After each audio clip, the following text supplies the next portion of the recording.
Hello students and welcome to the lecture.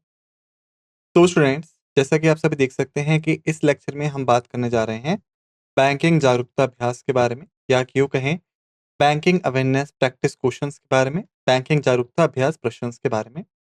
ये होने वाला है हमारा भाग एक, पार्ट वन। जैसा कि अभी तक हमने थ्योरी कंप्लीट किया है, अब हम जो बात करेंगे, हम बात करेंगे क्वेश्चंस के या प्रश्न की। यानी अब हम उन चीजों को भी कंप्लीट करने की कोशिश करेंगे। ठीक है। तो इस लेक्चर में हम पहले करेंगे अभ्यास प्रश्नों को, उसके पश्चात हम देखेंगे उन सभी का सारांश। शुरुआत करने से पहले हर बार की तरह एक छोटा सा डिस्क्लेमर है हमारे पास में, जो कि हमें यहाँ समझना बहुत ही ज्यादा महत्वपूर्ण है। तो disclaimer is like that the images used in a slide deck are for educational purposes only. We respect the intellectual property rights of the original creators and owners of these images. If you are the owner of any of the images used in this deck and have any concerns or issues, please contact us at sathi@iitk.ac.in and we shall remove the image. आज समीकरण हमारे slide deck में उपयोग की गई छवियां केवल शैक्षिक उद्देश्यों के लिए है। हम इन छवियों के मूल रचनाकारों और मालिकों के बौद्धिक संपदा अधिकारों का सम्मान करते हैं। यदि आप इस डेक में उपयोग की गई किसी भी छवि के मालिक हैं और कोई चिंता या समस्या है, तो कृपया हमसे sathi@iitk.ac.in पर संपर्क करें और हम इन छवियों को हटा दें। चलिए, पहला क्वेश्चन हमारे पास है कि भारत का पहला बैंक बैंक ऑफ हिंदुस्तान किस वर्ष में स्थापित हुआ था? 1870, 1770, 1795, 1880, इनमें से कोई नहीं। उत्तर देने के लिए आप सभी के पास 10 सेकंड का समय है, फिर मैं आपको उत्तर बता दूंगा। तो आपका समय शुरू होता है अब।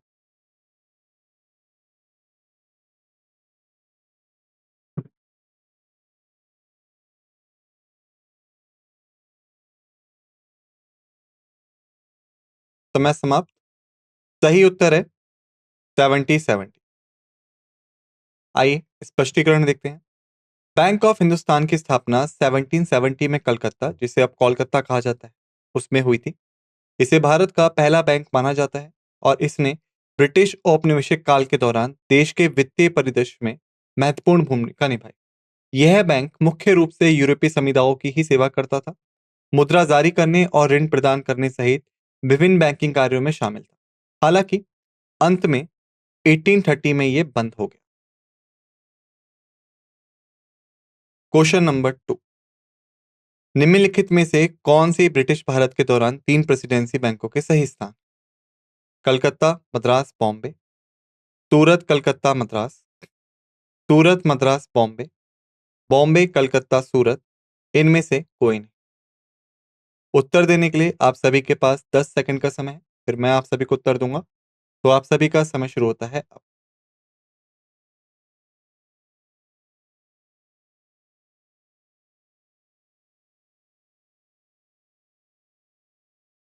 ठीक है, समय समाप्त।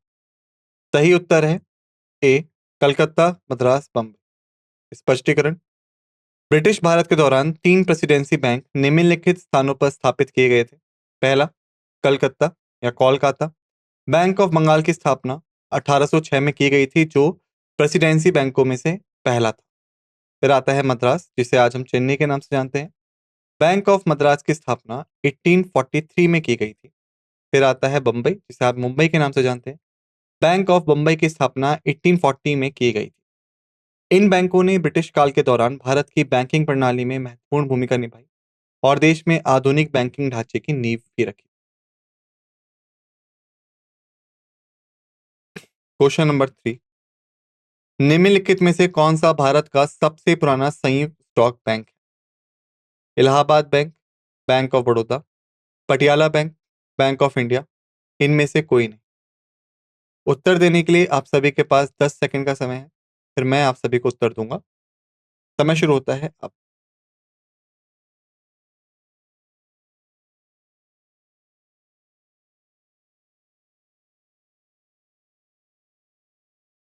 समय समाप्त। सही उत्तर है ए, इलाहाबाद बैंक।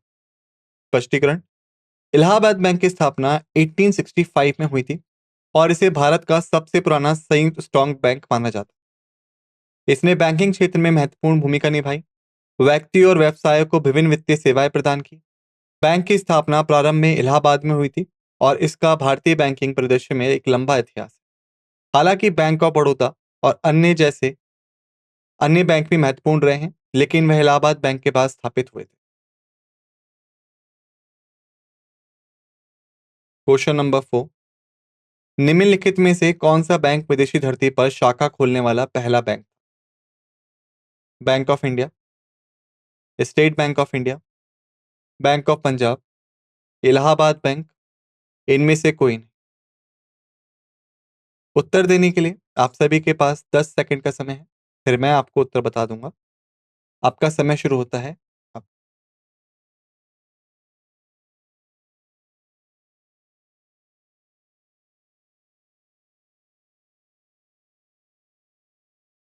समय समाप्त। सही उत्तर है बैंक ऑफ इंडिया। स्पष्टीकरण: बैंक ऑफ इंडिया विदेशी भूमि पर शाखा खोलने वाला पहला भारतीय बैंक था। इसने 1946 में लंदन में एक शाखा स्थापित की थी। यह भारतीय बैंकों के अंतर्राष्ट्रीयकरण में एक महत्वपूर्ण कदम था और विदेशी बाजारों में अन्य भारतीय बैंकों के भविष्य के विस्तार के लिए आधार तैयार किया। क्वेश्चन नंबर 5: भारतीय रिजर्व बैंक की प्रारंभिक शेयर पूंजी क्या थी? 5 करोड़, 10 करोड़, 15 करोड़, 20 करोड़, इनमें से कोई नहीं। उत्तर देने के लिए आप सभी के पास 10 सेकंड का समय है, फिर मैं आपको उत्तर बता दूंगा। आप सभी का समय शुरू होता है अब।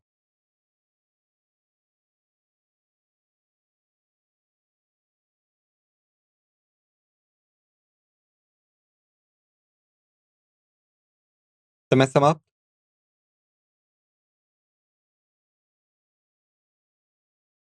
सही उत्तर है 5 करोड़।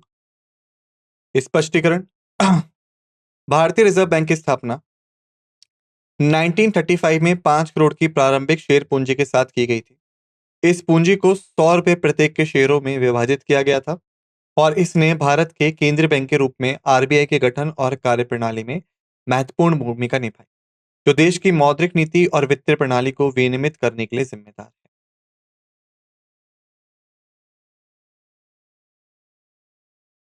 क्वेश्चन नंबर 6: भारतीय मुद्रा और वित्त पर रॉयल कमीशन को किस और नाम से भी जाना जाता है या फिर उसे और क्या भी कहा जाता है? उत्तर देने के लिए आप सभी के पास 10 सेकंड है। आप सभी का विकल्प है: हिल्टन यंग कमीशन, हार्टॉग कमीशन, मडीमैन समिति, बटलर कमीशन, इनमें से कोई नहीं। तो आपका समय शुरू होता है अब।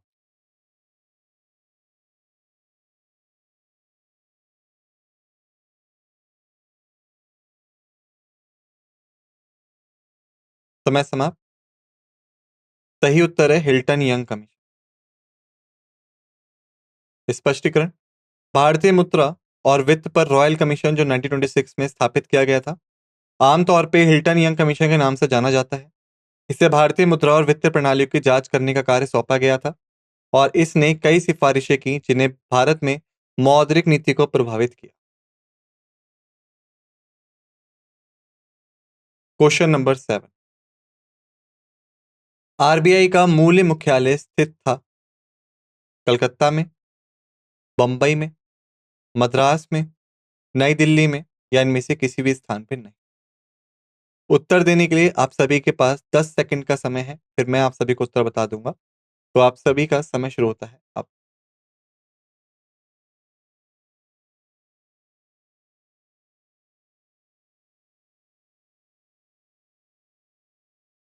समय समाप्त। सही उत्तर है ए कलकत्ता। स्पष्टीकरण: भारतीय रिजर्व बैंक आरबीआई का मूल मुख्यालय वास्तव में 1935 में इसकी स्थापना के समय कोलकाता में था।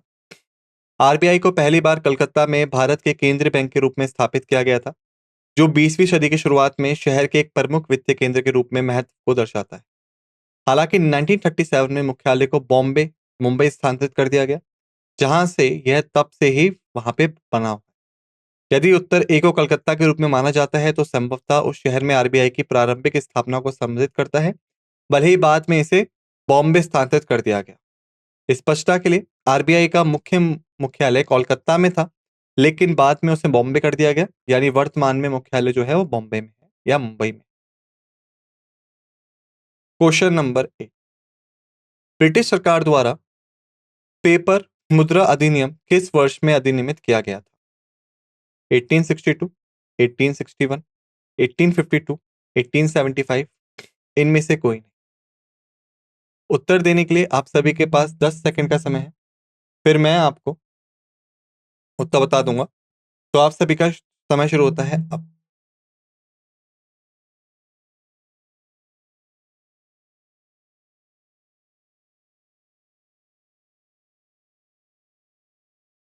टाइम सब। सही उत्तर है 1861। स्पष्टीकरण, पेपर मुद्रा अधिनियम 1861 में ब्रिटिश भारत सरकार द्वारा अधिनियमित किया गया था। इस अधिनियम ने सरकार द्वारा पेपर मुद्रा जारी करने की अनुमति दी थी, जो चांदी और सोने के सिक्कों के उपयोग की मौजूदा प्रथा को प्रतिस्थापित करता था। पेपर मुद्रा अधिनियम का मुख्य उद्देश्य भारत में एक समान मुद्रा प्रणाली स्थापित करना और मुद्रा की कमी और सिक्कों के परिसंचरण में कठिनाइयों को दूर करना था। इसने सरकार को बैंक नोट जारी करने की अनुमति दी, जो सोने और चांदी के भंडार द्वारा समर्थित होंगे, जिसमें अर्थव्यवस्था को स्थिर करने में मदद मिली। इस अधिनियम ने भारत में आधुनिक मुद्रा प्रणाली की नींव रखी। क्वेश्चन नंबर 9, भारतीय रिजर्व बैंक ने किस तारीख को काम करना शुरू किया था? 1 जनवरी 1934, 1 जनवरी 1935, 1 अप्रैल 1935, 31 मार्च 1934, इनमें से कोई नहीं। उत्तर देने के लिए आप सभी के पास 10 सेकंड का समय है, फिर मैं आप सभी को उत्तर बता दूंगा। तो आप सभी का समय शुरू होता है अब।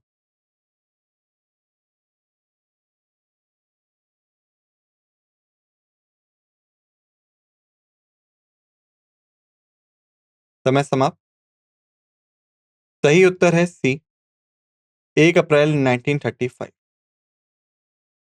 स्पष्टीकरण, भारतीय रिजर्व बैंक की स्थापना 1 अप्रैल 1935 को हुई थी। यह तारीख भारत के केंद्रीय बैंक के रूप में इसके संचालन की शुरुआत को चिन्हित करती है, जिसका मुख्य उद्देश्य बैंक नोट्स का निर्गमन, मौद्रिक स्थिरता बनाए रखना और देश के बैंकिंग क्षेत्र की निगरानी करना है। उस समय की आर्थिक चुनौतियों के जवाब में आरबीआई की स्थापना की गई थी, और तब से यह भारत की वित्तीय प्रणाली में एक महत्वपूर्ण भूमिका निभा रहा है। क्वेश्चन नंबर 10, भारत में क्षेत्रीय ग्रामीण बैंकों ने किस वर्ष काम करना शुरू किया था?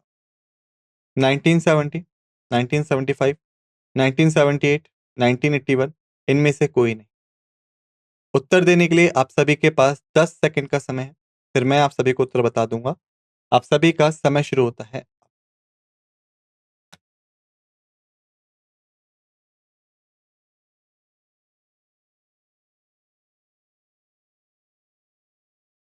समय समाप्त। सही उत्तर है 1975। स्पष्टीकरण, क्षेत्रीय ग्रामीण बैंक की स्थापना भारत में 1975 में की गई थी, जिसका उद्देश्य ग्रामीण आबादी, विशेष रूप से छोटे किसानों और कृषि श्रमिकों और ग्रामीण कारीगरों की वित्तीय आवश्यकताओं को पूरा करके ग्रामीण अर्थव्यवस्था को विकसित करना था। आरआरबी की शुरुआत ग्रामीण विकास को बढ़ावा देने और ग्रामीण क्षेत्रों में बैंकिंग सेवाओं की पहुंच में सुधार करने की व्यापक रणनीति का हिस्सा भी थी।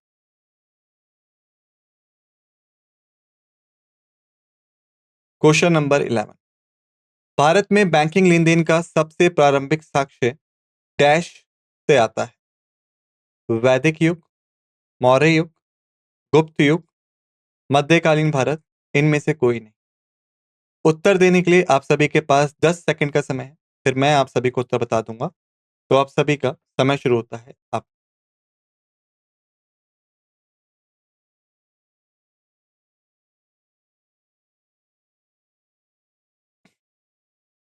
समय समाप्त। सही उत्तर है वैदिक युग। स्पष्टीकरण, भारत में बैंकिंग लेन देन का सबसे प्रारंभिक प्रमाण वैदिक युग लगभग 1500 से 500 ईसा पूर्व से मिलता है। इस अवधि के दौरान प्राचीन ग्रंथों जैसे वेदों में वित्तीय लेन देन, ऋण और जमा के विभिन्न संदर्भ मिलते हैं। यह ग्रंथ व्यापार, वस्तु विनिमय और धन उधार देने से संबंधित गतिविधियों का वर्णन करते हैं। जो प्राचीन भारत में प्रारंभिक बैंकिंग प्रथाओं के अस्तित्व का संकेत देते हैं। Question number 12। भारतीय बैंकिंग और विनियमन का उदारीकरण सबसे पहले किस समिति की सिफारिशों के आधार पर किया गया था? नरसिम्हा समिति, ए अशोक समिति, सरिया समिति, खुसरो समिति, इनमें से कोई नहीं। उत्तर देने के लिए आप सभी के पास 10 सेकंड का समय है। फिर मैं आप सभी को उत्तर बता दूंगा। आप सभी का समय शुरू होता है अब।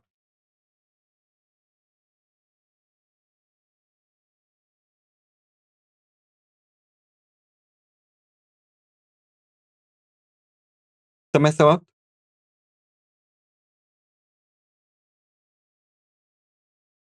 सही उत्तर है नरसिम्हा समिति। स्पष्टीकरण।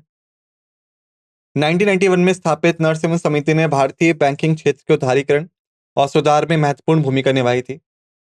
समिति की सिफारिशें बैंकों की दक्षता बढ़ाने और नियामक ढांचे में सुधार करने और बैंकिंग उद्योग में प्रतिस्पर्धा को बढ़ावा देने पर केंद्रित थी। इसके प्रस्तावों के परिणाम स्वरूप महत्वपूर्ण परिवर्तन हुए, जिसमें एक निजी क्षेत्र के बैंक की शुरुआत और सार्वजनिक क्षेत्र के बैंकों का पुनर्गठन शामिल है, जिससे भारत में एक अधिक खुला और प्रतिस्पर्धी बैंकिंग वातावरण तैयार हुआ।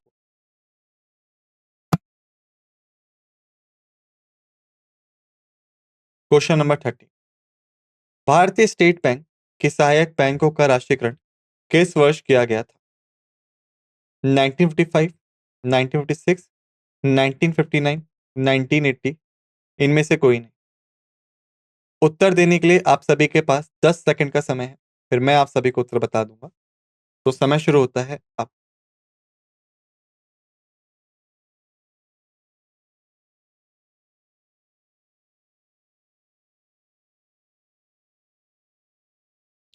समय समाप्त।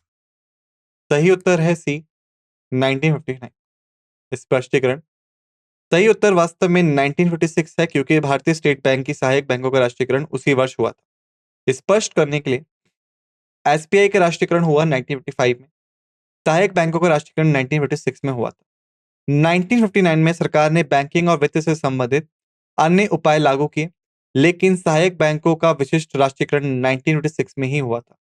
यदि 1959 के बारे में भ्रम है, तो यह उस समय के आसपास होने वाले अन्य बैंकिंग सुधारों या घटनाओं से उत्पन्न हो सकता है, लेकिन सहायक बैंकों का प्रत्यक्ष राष्ट्रीयकरण वास्तव में 1956 में ही दस्तावेजित है।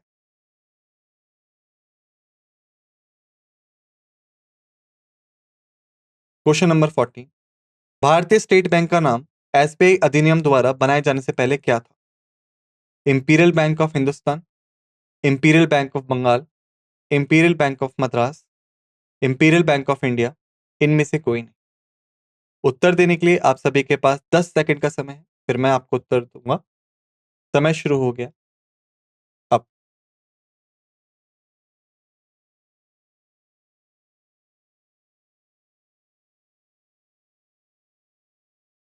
समय समाप्त। सही उत्तर है D, imperial Bank of India. स्पष्टीकरण। 1955 में भारतीय स्टेट बैंक अधिनियम द्वारा भारतीय स्टेट बैंक के निर्माण से पहले इसे इंपीरियल बैंक ऑफ इंडिया के नाम से जाना जाता था। इंपीरियल बैंक की स्थापना 1921 में बॉम्बे, कलकत्ता और मद्रास के प्रेसिडेंसी बैंकों के विलय के बाद की गई थी। इसे भारतीय स्टेट बैंक के रूप में पुनः नामित करने का उद्देश्य भारत में बैंकिंग प्रणाली का राष्ट्रीयकरण और एकीकरण करना था, जिससे बैंकिंग सेवाओं को आम जनता के लिए अधिक सुलभ बनाया जा सके और सरकार के आर्थिक विकास के उद्देश्य के साथ अलाइन किया जा सके। इस प्रकार एसबीआई को एक राज्य स्वामित्व वाली इकाई के रूप में स्थापित किया गया था, ताकि वित्तीय समावेशन को बढ़ावा दिया जा सके और विभिन्न विकासात्मक गतिविधियों का समर्थन किया जा सके। Question number 15। निम्नलिखित में से कौन सा आरबीआई की सहायक कंपनी नहीं? नेशनल हाउसिंग बैंक, नाबार्ड, भारतीय रिजर्व बैंक नोट मुद्रण प्राइवेट लिमिटेड, सिडबी, इनमें से कोई नहीं। उत्तर देने के लिए आप सभी के पास 10 सेकंड है। फिर मैं आप सभी को उत्तर बता दूंगा। आप सभी का समय शुरू होता है अब।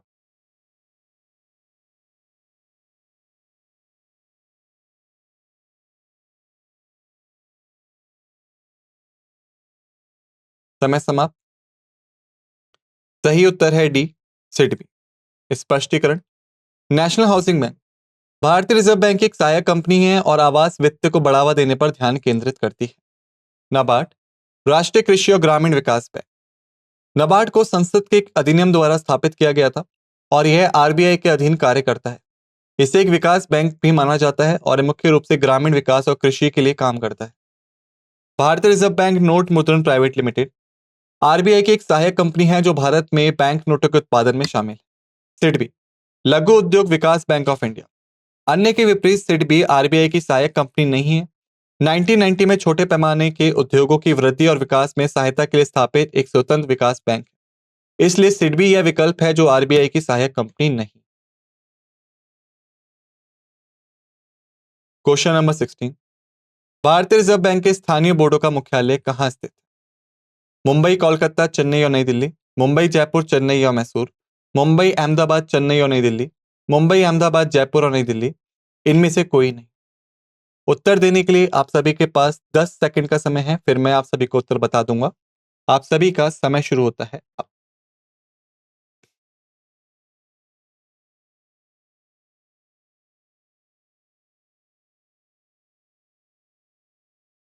समय समाप्त।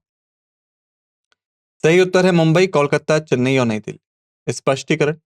भारतीय रिजर्व बैंक के पास क्षेत्रीय आवश्यकताओं को पूरा करने और बैंकिंग सेवाओं को सुगम बनाने के लिए स्थानीय बोर्ड है। इन स्थानीय बोर्डों का मुख्यालय निम्नलिखित शहरों में है। मुंबई, आरबीआई का मुख्य मुख्यालय है। कोलकाता, प्रमुख स्थानीय बोर्ड मुख्यालयों में से एक है। इस शहर में बैंकिंग के ऐतिहासिक महत्व को दर्शाता है। चेन्नई, स्थानीय बोर्ड के लिए एक और महत्वपूर्ण स्थान है। नई दिल्ली, राजधानी शहर भी स्थानीय बोर्डों में से एक की मेजबानी करता है। यह बोर्ड आरबीआई के निर्णय लेने की प्रक्रिया में विभिन्न क्षेत्रों के हितों का प्रतिनिधित्व करते हैं। Question number 70। निम्नलिखित में से कौन भारतीय रिजर्व बैंक का कार्य नहीं? विकल्प। मात्रात्मक और गुणात्मक उपकरणों के माध्यम से बैंकों के ऋण संचालन को नियंत्रित करता है। दूसरा, अंतिम उपाय के रूप में ऋणदाता सभी अनुसूचित बैंकों के नकद भंडार को रखता है। बैंकों की क्रेडिट रेटिंग का प्रबंधन करता है। इनमें से कोई नहीं। उत्तर देने के लिए आप सभी के पास 10 सेकंड का समय है, फिर मैं आप सभी को उत्तर बता दूंगा। तो आप सभी का समय शुरू होता है अब।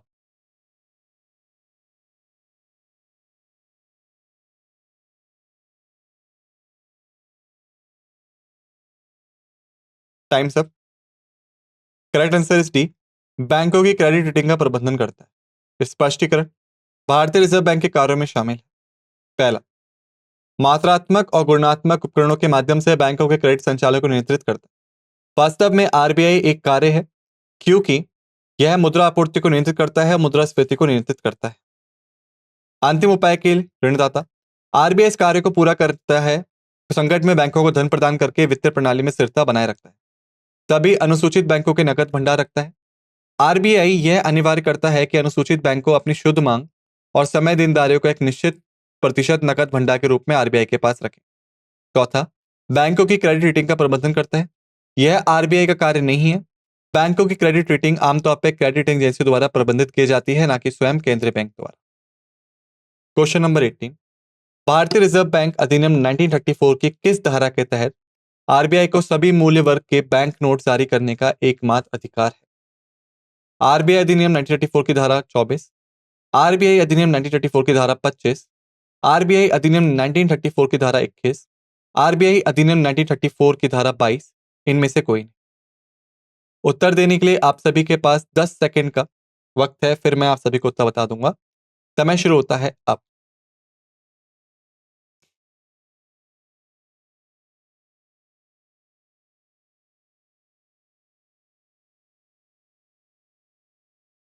Times up.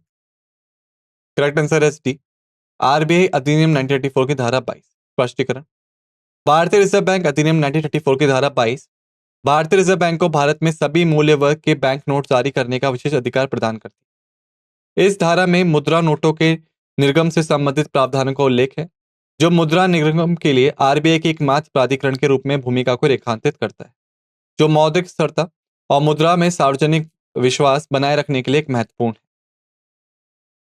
Question number 19। न्यूनतम आरक्षित प्रणाली के तहत भारतीय रिजर्व बैंक को सोने और विदेशी मुद्रा भंडार में कितनी राशि रखनी होती है? विकल्प हैं 200 करोड़, 220 करोड़, 222 करोड़, 280 करोड़, इनमें से कोई नहीं। उत्तर देने के लिए आप सभी के पास 10 सेकंड का समय है, फिर मैं आप सभी को उत्तर बता दूंगा। समय शुरू होता है अब।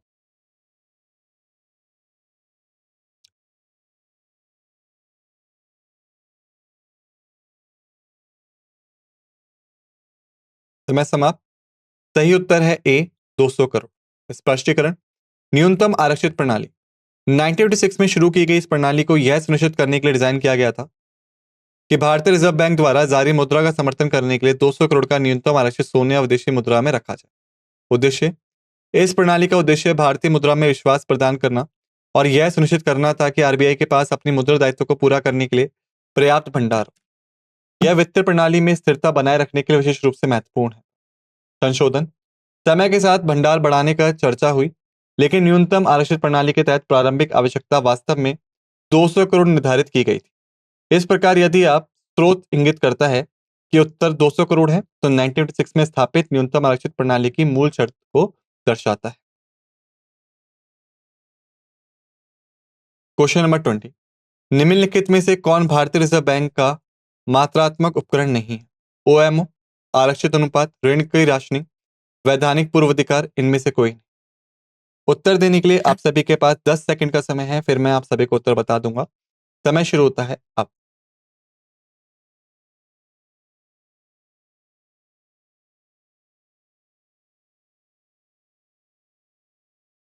समय समाप्त। सही उत्तर है ऋण की राशि। स्पष्टीकरण। मात्रात्मक उपकरण। भारतीय रिजर्व बैंक अर्थव्यवस्था में मुद्रा आपूर्ति और ऋण को नियंत्रित करने के लिए विभिन्न मात्रात्मक उपकरणों का उपयोग करता है। इन उपकरणों में शामिल है मुक्त बाजार संचालन, मुद्रा आपूर्ति को नियंत्रित करने के लिए सरकारी प्रतिभूतियों की खरीद और बिक्री, आरक्षित अनुपात। इसमें नगद आरक्षित अनुपात और सांविधिक तरलता अनुपात शामिल है। बैंकों को आरक्षित रखने के लिए आवश्यक धनराशि को निर्धारित करते हैं। सामाजिक पूर्वाधिकार। यह अनिवार्य आरक्षित नीतियों को संदर्भित करता है जो बैंकों को रखना आवश्यक है, जैसे कि सीआरआर और एसएलआर। ऋण की राशि। इसे मात्रात्मक उपकरण नहीं माना जाता है। इसके बजाय यह एक गुणात्मक उपकरण है जो विभिन्न मापदंडों के आधार पर ऋण की उपलब्धता को प्रतिबंधित करता है। मुद्रा की कुल आपूर्ति को नियंत्रित करने के बजाय विशिष्ट क्षेत्रों में ऋण को निर्देशित करने पर केंद्रित।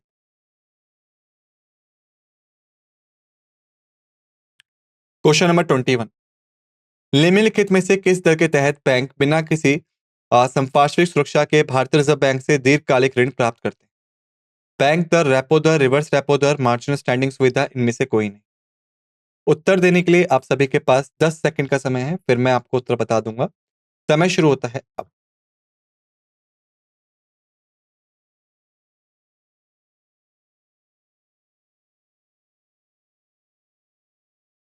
समय समाप्त। बैंक दर। स्पष्टीकरण। बैंक दर वह दर है जिस पर भारतीय रिजर्व बैंक वाणिज्यिक बैंकों को बिना किसी संपार्श्विक के पैसे उधार देता है। यह सुविधा मुख्य रूप से बैंकों द्वारा दीर्घकालिक ऋणों के लिए उपयोग की जाती है, क्योंकि इसमें प्रतिभूतियों की प्रस्तुति की आवश्यकता नहीं होती है। बैंकों का विस्तारित अवधि के लिए तरलता प्रदान करती है। रेपो दर। यह वह दर है जिस पर आरबीआई बैंक को संपार्श्विक आमतौर पर सरकारी प्रतिभूतियों के खिलाफ पैसे उधार देता है। इसका उपयोग आमतौर पर अल्पकालिक उधारी के लिए किया जाता है। रिवर्स रेपो दर। यह वह दर है जिस पर आरबीआई बैंकों से पैसे उधार लेता है, जिसमें संपार्श्विक की आवश्यकता होती है। Marginal standing facility.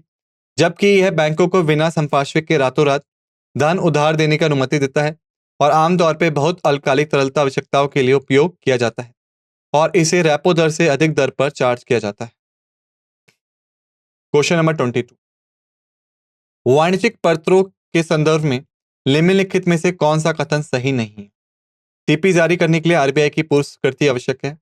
5 लाख के गुणकों में जारी किया जाता है। उसांस प्रॉमिसरी नोट के रूप में जारी किया जाता है।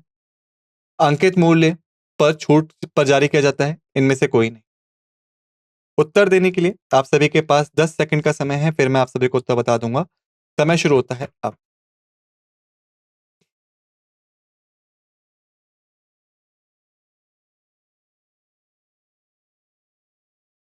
समय समाप्त। सही उत्तर है ए, टीपी जारी करने के लिए आरबीआई की पूर्व स्वीकृति की आवश्यकता है। स्पष्टीकरण। वाणिज्यिक पत्र। यह असुरक्षित मुद्रा बाजार उपकरण होते हैं जो कंपनियों द्वारा अल्पकालिक धन जुटाने के लिए जारी किए जाते हैं। इन्हें आमतौर पर कार्यशील पूंजी की आवश्यकताओं को पूरा करने के लिए किया जाता है। कथन विश्लेषण। टीपी जारी करने के लिए आरबीआई की पूर्व स्वीकृति की आवश्यकता है। यह कथन सही नहीं है। कंपनियां आरबीआई द्वारा निर्धारित कुछ पात्रता मानदंडों को पूरा करने पर बिना पूर्वस्कृति के सीपी जारी कर सकती है। 5 लाख के गुणकों में जारी किया जाता है, यह सही है। सीपी 5 लाख और उससे अधिक के मूल वर्ग में जारी किए जाते हैं। उसांस प्रॉमिसरी नोट के रूप में जारी किया जाता है, यह सही है। सीपी आमतौर पर उस्मांस प्रॉमिसरी नोट के रूप में संरक्षित होते हैं। अंकित मूल्य पर छूट पर जारी किया जाता है, यह भी सही है। सीपी को उनके अंकित मूल्य पर छूट पर जारी किया जाता है और परिपक्वता पर अंकित मूल्य पर भुनाया जाता है। निष्कर्ष, चूंकि कथन ए आरबीआई स्वीकृति की आवश्यकता के बारे में सटीक नहीं है, यह सही उत्तर है। क्वेश्चन नंबर 23, निम्नलिखित में से कौन सा शब्द बैंकिंग क्षेत्र में उपयोग किया जाता है? बाजार दर स्वैप, इनपुट डिवाइस, अवसादी, शून्यकाल, इनमें से कोई नहीं। उत्तर देने के लिए आप सभी के पास 10 सेकंड का समय है, फिर मैं आप सभी को उत्तर बता दूंगा। समय शुरू होता है अब।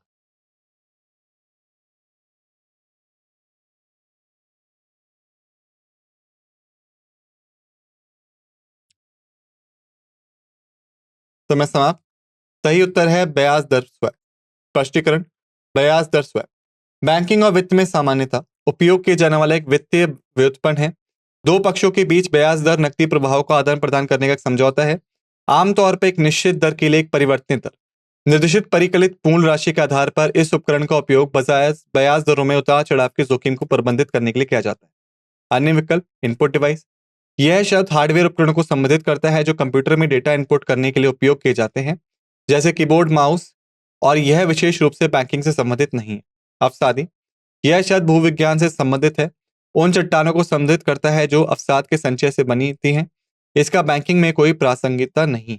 शून्य घंटा, यह शब्द विभिन्न संदर्भों में उपयोग किया जाता है जिसमें आपातकालीन प्रबंधन और सैन्य शामिल है, लेकिन यह विशेष रूप से बैंकिंग शब्द नहीं, यानी ब्याज दर स्वैप ही सही उत्तर है। क्वेश्चन नंबर 24, निम्नलिखित में से किस मुद्दे पर सेबी भारत में किसी भी कंपनी को दंडित कर सकता है? बैंकिंग विनियम अधिनियम का उल्लंघन, विदेशी पोर्टफोलियो निवेश दिशा निर्देशों का उल्लंघन, प्रक्रिया में लिखित अधिनियम का उल्लंघन। विकल्प है केवल एक पे, कि सभी एक, दो और तीन पे, केवल एक और दो पे, दो और तीन पे, केवल दो पे। उत्तर देने के लिए आप सभी के पास 10 सेकंड का समय है, फिर मैं आप सभी को उत्तर बता दूंगा। आप सभी का समय शुरू होता है अब।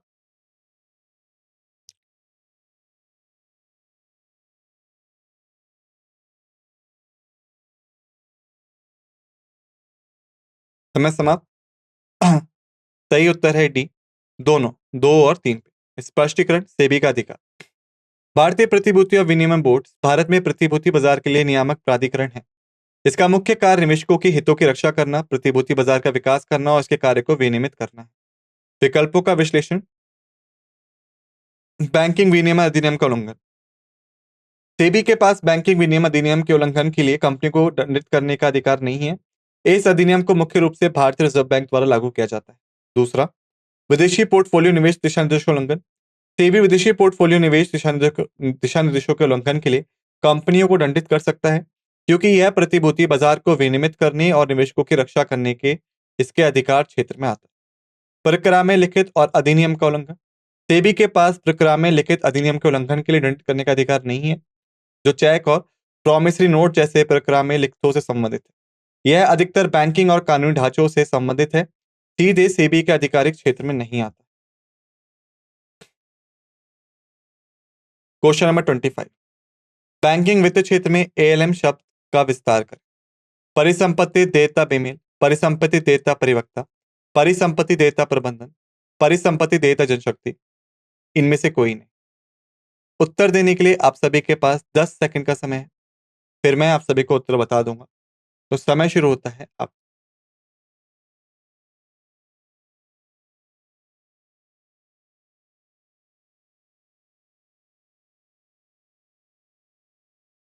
Times up. सही उत्तर है सी, एसमुच्चुअल लायबिलिटी मैनेजमेंट। स्पष्टीकरण, एसमुच्चुअल लायबिलिटी मैनेजमेंट यह बैंकिंग और वित्तीय क्षेत्र में एक महत्वपूर्ण अभ्यास है जो परिसंपत्तियों और देनदारियों के बीच असंतुलन से उत्पन्न होने वाले जोखिमों का प्रबंधन करता है। एएलएम का मुख्य उद्देश्य यह सुनिश्चित करना है कि एक वित्तीय संस्थान के पास अपनी प्रतिबद्धताओं को पूरा करने के लिए पर्याप्त तरलता हो, जबकि रिटर्न को अनुकूलित करना।